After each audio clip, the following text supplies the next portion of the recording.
Welcome to Do It for the Gram and Enneagram podcast with your host, certified Enneagram coach, Milton Stewart, where we do it for the Enneagram, not Instagram. We make moves to improve our lives and those in our community. I have an amazing guest on today. She has been actually incredible. She's one of the co-people who helped me to actually find and introduce me to the Enneagram. It's a blessing. So I'm super excited to have Halley Simpson on the podcast today. Halley, how you doing? I'm doing good. Glad to be here. Awesome, awesome. So, Halley, can you introduce yourself a little bit, maybe a little bit about what you do now and maybe what you're looking forward to doing and stuff? Yes, absolutely. So I live in Dallas, Texas now. Been married for 15 years. I have 2 kids. I currently work as a recovery coach and alumni specialist for the Meadows Behavioral Center. And that allows me to coach individually and groups and help our alumni to stay connected. I'm also starting back to grad school to become a therapist. So that's the end goal. Hey, let's Yeah. go. That is so awesome. Okay, then. I think that pairs well with today. I think what you do and what you're going to do, I think that pairs pretty well with today. Yeah. So I do have the first question because I want everyone to know like this is a special episode because Halley has done a lot of inner work. And we're talking about specifically the countertype of self-praise 4. And for Halley, it was a new discovery hmm for her that it was self-praise 4. And honestly, what most people don't understand is the self-praise 4 is, in my experience, the most mistype type of all. Like most people don't know they're self-praise 4 until they're down the journey somewhere. They're like, oh my gosh, I looked like another type. I didn't realize it was self-praise 4. So Halley, can you give us a little insight on one, how the Enneagram found you, and then this new discovery of the self-praise 4ness? Yeah. Um, so it's interesting. I'm glad to hear you say all those things about the 4 because when I first started, I was about 19 years old, which I'm 38 now. And so I was definitely in a different headspace. My trauma hadn't caught up to me yet. Way more optimistic view of the world, different view of myself. And when I took the test, what's funny is I tested as a 4. And then we went through the questions individually, and I was a 9. And so it's interesting that it went back and forth. I tested again.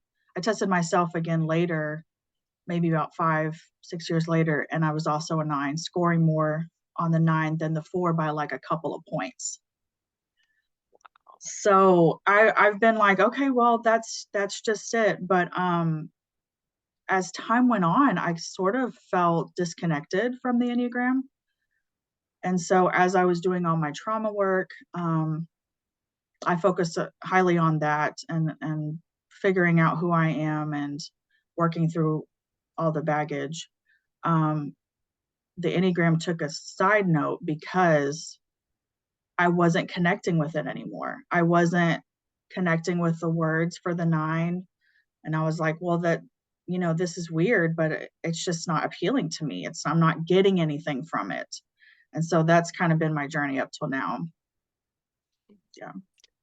I love that. That's so good. I think this episode is going to be so important for so many people. Not even just people who are potentially self-praise forwards, but because there's this thing where if it a lot of times when it doesn't hit, like when it doesn't after a while, it's like, like, okay, hmm Yeah. that could be an indication, you know what I'm saying? That maybe the Right. type structure is off a little bit. So I'm glad you just illuminated that because that's a big deal. So Mhm. what type, you said 9 before, was there a specific Mhm. subtype of the 9? It was a self-preservation 9. Okay. This is Yeah. I think this is so interesting. So for you, to the what things were similar to the 9 and what things Mhm. were like when you found out you was like, oh, this is self-pres 4 land. What things was like, oh, that's a difference. Okay. Yep. So I've been literally thinking about this nonstop. Like ever since I found out I was a self-pres 4, I was like, what happened? I was so convinced I was a 9, and then I still haven't figured it out fully. But so the rage of the 9 And that Mhm. being one of the inner um, journeys I connected with so much because I had rage since I was a child. So what's funny is in my work, my trauma work, after I was pretty much not fully healed from my PTSD, I was diagnosed with PTSD. That accounted for the rage. Was diagnosed with ADHD, also accounted for rage from when I was a child. And once I got a handle on my rage, it was gone. I don't have it anymore. I haven't had it and haven't identified with being a person of rage for a while now. Wow. hmm But what it turned to was self loathing, a sense of, I've always had a sense of like, I'm very lost to myself. Mm. Um, my identity has been a big thing for me. And I counted those for like, oh, I was a 9, I was lost. I was a lost child. So everything fit into a category for me up until a certain point, probably about 4 years ago, when things started just like the, I don't have the optimism that I used to have. I identify more as like, I've always identified as a creative person, but now I'm like, no, I'm like thoroughly like, the way I'm vibing with things is different than the way other people are vibing with things. And like aesthetically, I'm very big into that. Um, but here's the kicker. I was on Pinterest the other day and I'm adding all this stuff about myself, right? About the self-praise 4. Well, there happened to be a pin for the 9 and a pin for the 4. And one was talking about the inner workings of the 9 being overcoming the inner rage. Right. I was like, nope, I don't identify with that anymore at all. And then for the 4, it was overcoming the like false self or the ego self and actually letting that go. That got me. That's Mm. been the hardest. And before I even had words for it, as a 4, I knew there was that false self, that ego self, that is actually another person that I'm trying to be wholeheartedly like. It's an ideal self. It's a version of me. I don't know. I've done parts work, still didn't figure it out quite fully, but it was like an identity I was hanging on to. And for me to read that was like, oh, that's what I need to let go of. That's my inner work now. Mm. And so that's when I knew, oh, it's like official. It's like, He said, "Oh, it's it's official. official, official." Yeah. Oh my goodness. Oh, that's so good. I love the distinction there because like the self-praise 4 can literally, depending on the person and their experience, can look like a 9, can look like a 7, can even look like Mm, a 5, and sometimes even a 3. I've seen all that. Yes. I've seen Like, all that. Yeah. oh my I can gosh. identify with what you're saying 100%. That like I would never categorize myself as a 7, but my husband is a 7. And there's times we're just like vibing so much, like the spontaneity and the fun we have. It's but then as I like identify as a 5 because I kind of want to work as a 5, Mm, like a 5 type. So, right. and then the 3, I have these moments of like a full ambition, like needing to do stuff and be productive, being appearance oriented, which I knew was not a 9. I was like, that's not a 9 for me to be so True. appearance oriented. So I've identified with all of those. Yeah. Mm, goodness. I love Yeah. this. This is so good. Let's talk about one thing that is interesting, specifically around the self prayers 4, and when it comes to like emotions. One thing, okay, one thing you mentioned. Yeah. So, like, let's talk a little bit about emotions because the Okay. self prayers 4 tends to, and I can see why you would see yourself as 9 too in this instance, hmm in a sense, because self prayers 4s really don't really share their actual emotions. They have them, Right. hmm but they don't really share them unless they got to feel really, really, really, really, really like trusting in the environment of the person to really share, and they usually only share with very few people. So can you share a little bit about that and how that's shown up in your life? I'm going to try to keep that short Okay. Okay. because that's how much I have on that. Um, Definitely from, okay, where do I start? When I tested back when I was 19, and my sister was the one who introduced me, and she was reading about the four, I did not identify. I didn't identify. And a lot of it had to do with the emotions. It Mm, sounded like an emotional person. And I was like, I don't do that. I make like checklists and pros and cons lists. I don't base things on emotions. One big identifier for me was that identifier for like being a nine or something else was that when my mother passed away when I was 16, I didn't tell anybody at school. Nobody knew. I didn't cry. I didn't talk. I had one breakdown. And then I was like, what do I need to do to move on? mm, That's been the way I've like the word that was described when I was reading about self-pres 4 is stoicism. yes. And I identify with that. Um, I do not share my emotions freely. And because of that, it's difficult to ask for help because I'm like, I could sort of handle this on my own. And it only was until I got deep into my trauma work and I needed help, I needed community of recovery, and I needed help and support that I started opening up with my emotions. It's very uncomfortable for me um, to be vulnerable. And I am uncomfortable with people who freely express their emotions. It's like I'm looking at someone and I don't get it. Now that's my work because that's only on a personal level. If someone's expressing something to me as a as a client, I'm totally there. I'm empathizing. I'm totally there, and I'm very oriented towards putting the pieces together and like conceptualizing and empathizing. But I'm like moving towards what do we do to keep moving forward? What do we do to keep moving forward?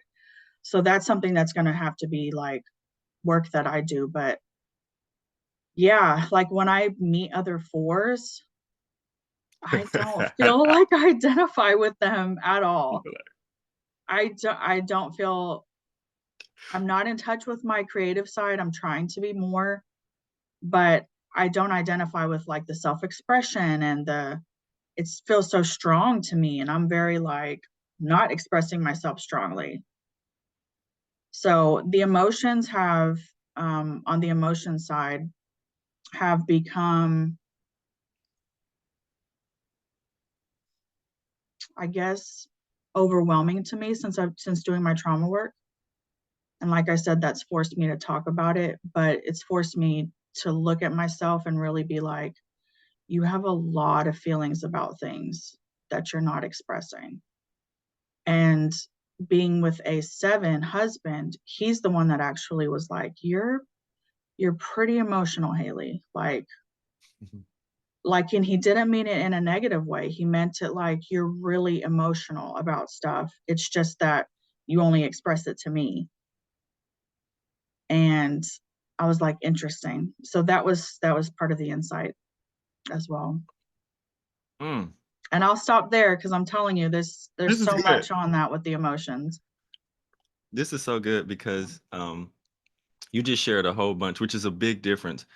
Like the self-pres 4 personality structure does not like identify with like loud bunch of emotions going everywhere and it's weird to them. And you also said something super important, which is when self-pres 4s feel big emotions or overwhelming emotions, a lot of times they turn it to action. Okay, like, okay, cool. Yeah, that's a lot, but what do we do next? Mhm. And so that's important for people to know, especially people who are potentially self-pres 4s, because the generic description, and I think you illuminated this, especially when we don't have the subtypes. The Yes. generic description of the 4 does not cover the self-pres 4 most of the time. It does not. No, It no. does not. Um, And it makes, like you said, it kind of makes, if you're a self-pres 4, be like, ah, not me. That's Oh, definitely not me. Like, totally. That's exactly right. Like, what is that? What? I would never. I would never.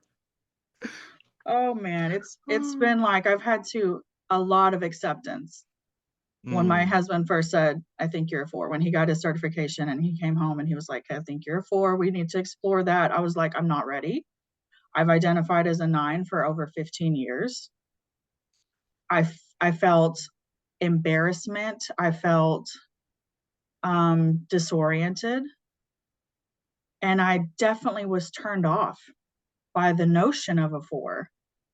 And then I thought, well, that's got to be some self work, because is there self hate there mm, if I'm so turned off by that? Like, yes, I'm a different type, like subtype, but some of the core things are like, are you uncomfortable with people expressing your emotions because you can't do that? mm. Just having to ask myself these questions. And so it's definitely been a journey.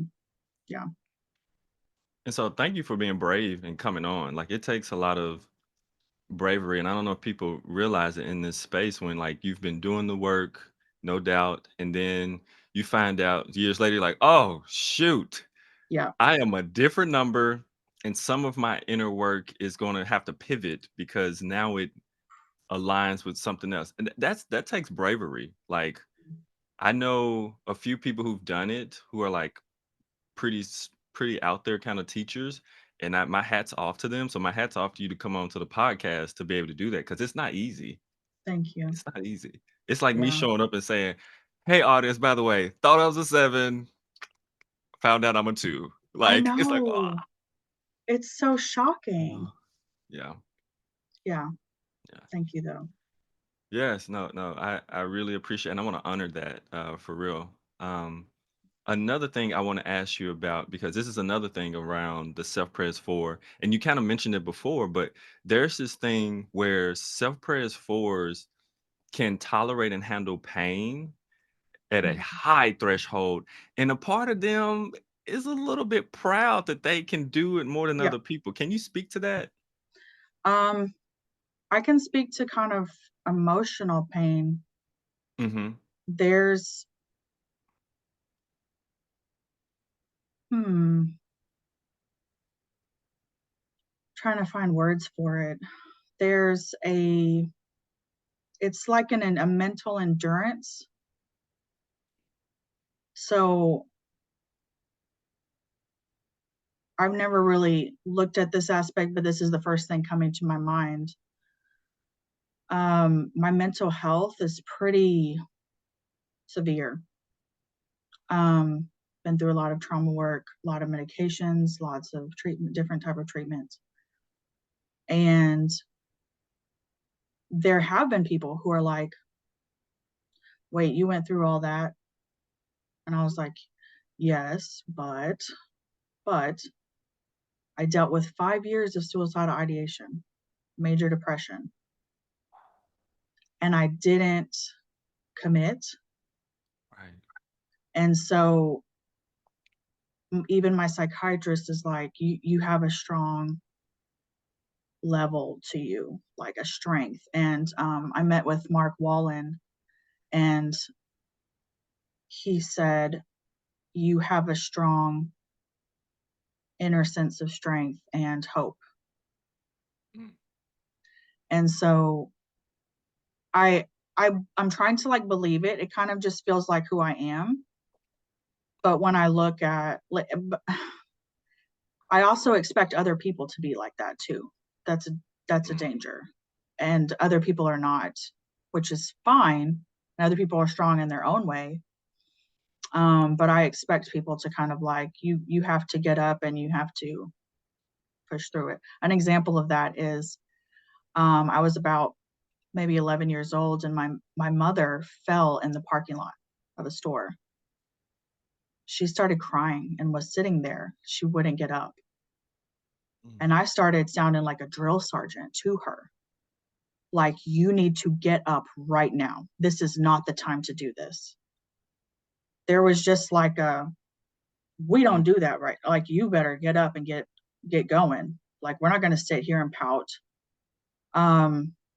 So there's that aspect. I mean, I Yeah. don't know. It just seems to, and like I said, when she passed away, I didn't tell anybody about it. I didn't really have like a lot of emotional support, and it was just me, but that it's hard because that took a toll on me. Yeah. That took a really strong toll on me to where it was like I'm so alone because I'm only dealing with this by myself, that's what contributed to suicidal ideation because it got so deep into like just relying on myself for my strength. So I don't recommend it, especially now that I'm in recovery. Support is key, community is key, and talking about feelings and recognizing feelings are key. And so I do think for self-pres fours, it's important to do the work on get an emotions wheel pillow, get have an understanding of emotions, different types of emotions, um, managing those emotions appropriately, but also like not being so tight with them either. Like just kind of accepting like you have emotions too. So yeah. No, I love that. I love that. That's the practicality behind it, aka I love the self-praise part. It's like, hey, we'll be practical. Yes, it's a lot going on, but we got to find a way to deal with it, and it's Yeah. practical, right? So I absolutely love that for self-praise forwards listening. That's the perfect advice. And so I also wonder, what is something you're looking forward to exploring or learning more about the fourness within you? Um, so I started a book and it's like 40 days of like the four and like the gospel for the four. Is it by Tyler Zach or someone Yeah, else? Tyler Yeah, Zach. I know. Yeah, I know. Yeah, Yeah. he's on the episode right before you. Are you serious? I'll Oh have to yeah. check it out. I'll Okay. have to check it out because it's written so well and I'm just in the first few pages. And I've never felt so like validated and seen. And the words he uses in the illustration is just so beautiful. And so I'm gonna get Chris the book too, my husband. And so I'm trying to explore um, at this point in my life, it's not about who I am, it's who I want to be. Because I Mm. think what I've got trapped in is this is who I am. So I can't do this and I can't do this and I can only do this. And now I'm like, I can decide to be a happy person. I don't have to be dark, emotional, sad Haley. That's who I identified as for so long. Like I'm too sad, I'm too depressed. And now I'm telling my psychiatrist, she's like, well, you're taking on a lot. That's really good. And I'm like, well, I'm tired of living like this. So I'm choosing to be the person I want to be and not being that. I think it comes from childhood trauma that we build an identity as self-res fours and we get into the fantasy of that person, and then don't want to let it go, but really like the work is letting it Mm. go and then creating who you want to be. That's Oh, that that's been my deep work, Milton. It's been intense the last few weeks. It's been intense. that is that. I almost like want to like replay that line. That line right there was so important. Oh my Mm, goodness.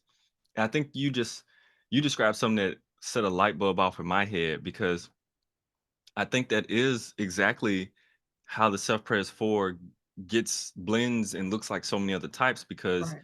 it adapts and it attaches to the Mhm. fantasy of whatever trauma that it had It's to a deal with fantasy. to make. Yeah. Yeah. Wow. Okay. Oh, mm, gosh. Okay. Yeah. Wow.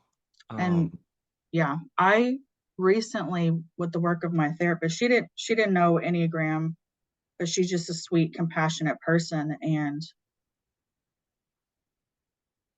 basically was like telling me, it's interesting, Haley, your values are not matching what you're living like. And because my values were very worldly, very much so like the the person I want to look like, the person I want to act like, the person I want to be is very like centered around, how do I explain it? Like the appearance oriented.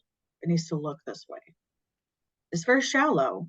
And I'm not a shallow person. And so I had to look at that person and be like, hey, she's been with you for a long time as that fantasy version of yourself. But if you don't let her go, you're gonna die with her. Because she's not living. She's not here in real life. Mm. And so letting her go has been very freeing and also a lot of grief All right.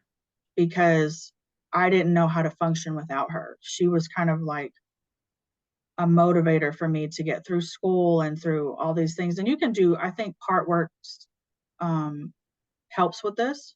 Parts work helps with this.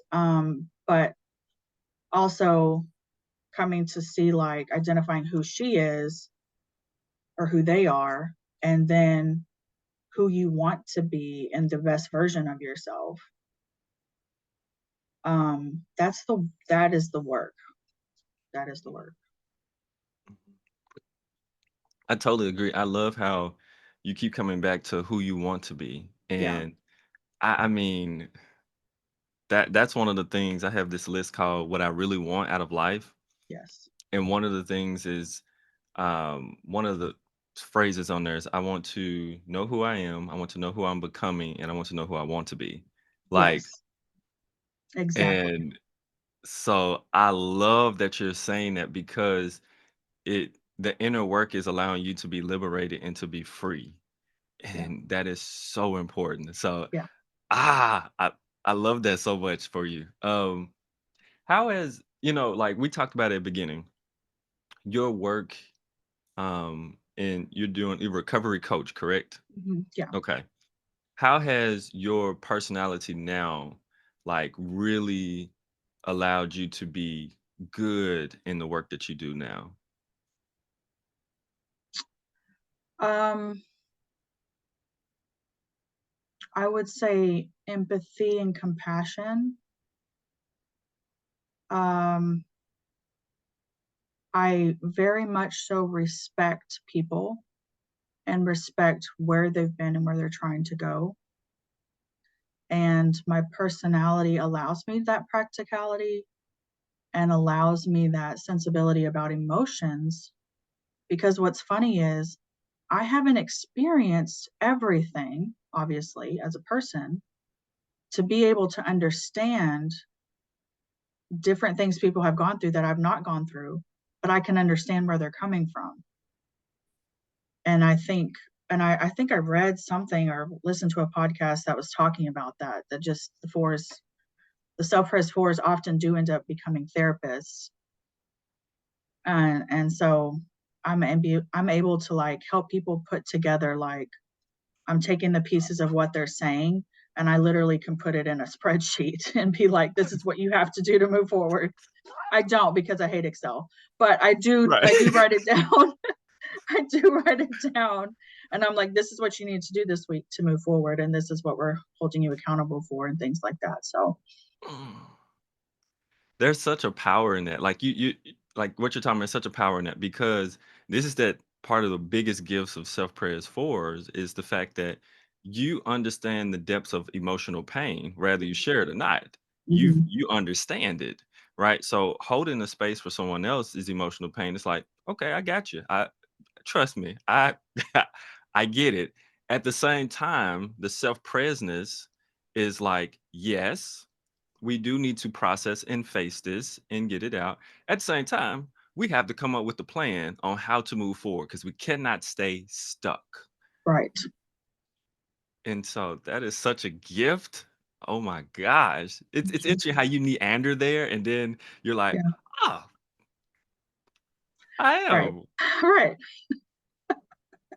Exactly. Yeah. It's so good. So I have a question around what advice, and you've kind of given it before, what advice would you give to this is kind of a two-parter question. Okay. What advice would you give to someone who maybe mistyped and now they're thinking, "Oh, I may be a self-pres 4," Hmm. because that's a big deal.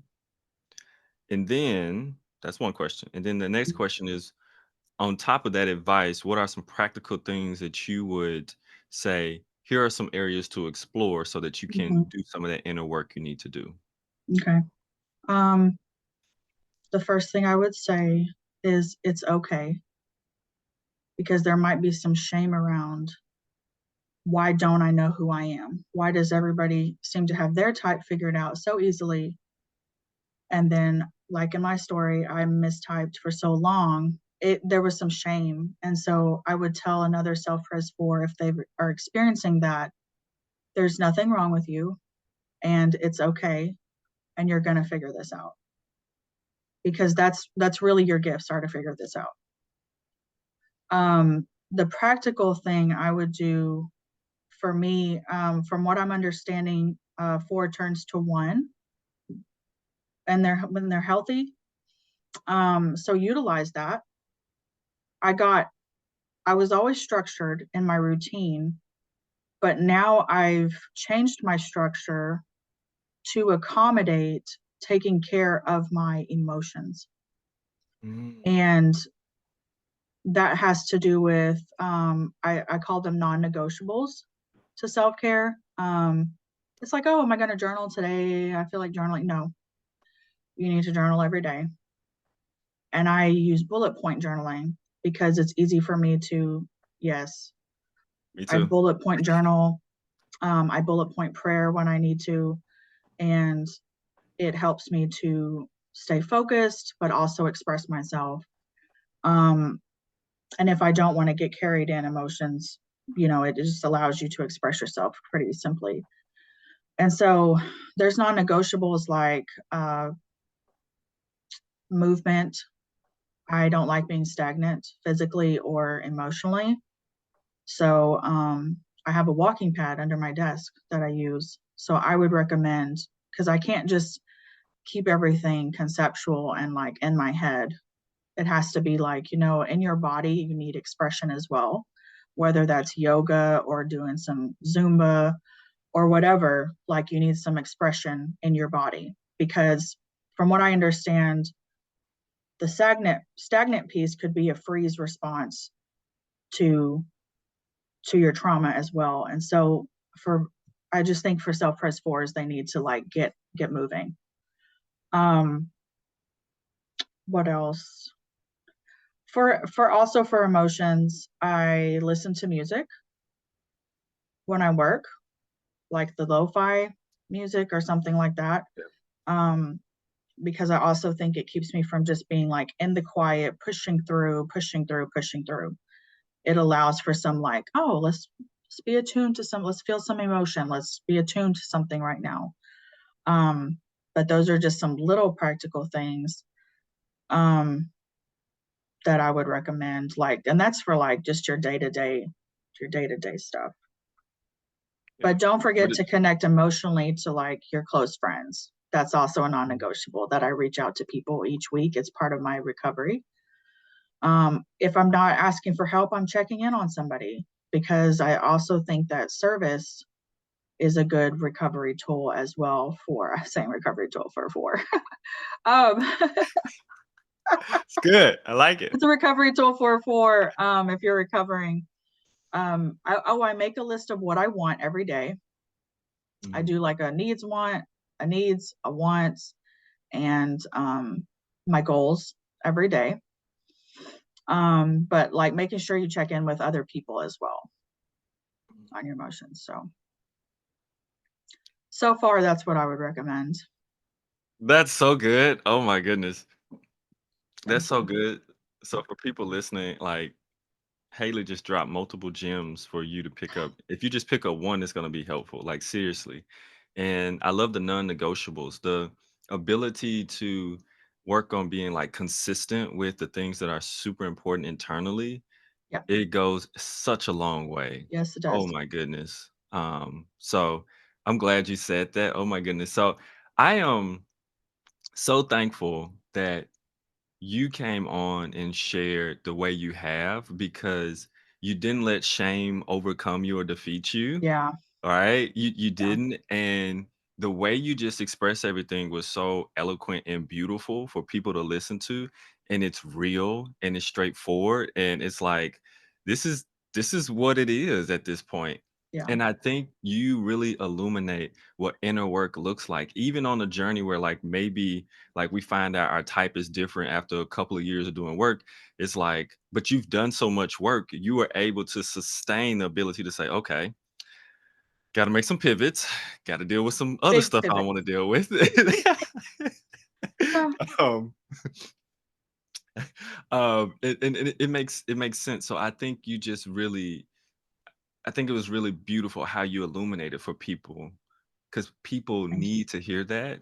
Yeah. Because when you're in a low spot or you don't know, you don't have people, it can be very difficult because your body may not allow you to do some of this stuff if you haven't done this type of work before. It's like your body clenches up and you like, well, I'm just gonna distract myself or avoid or do whatever has like helped me to cope, Mhm. but it may Yeah, not help you to heal. So absolutely.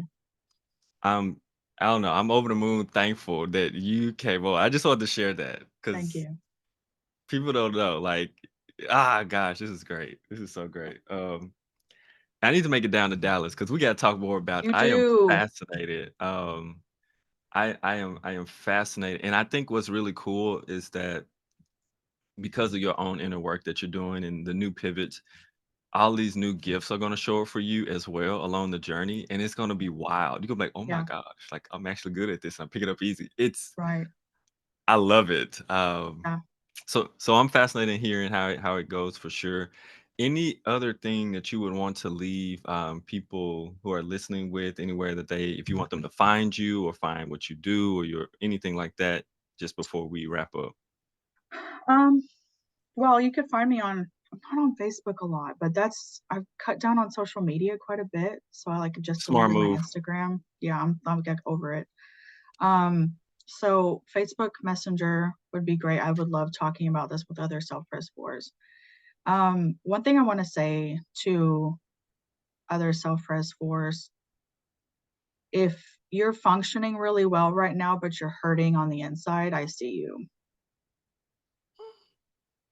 That's how I lived for a very long time.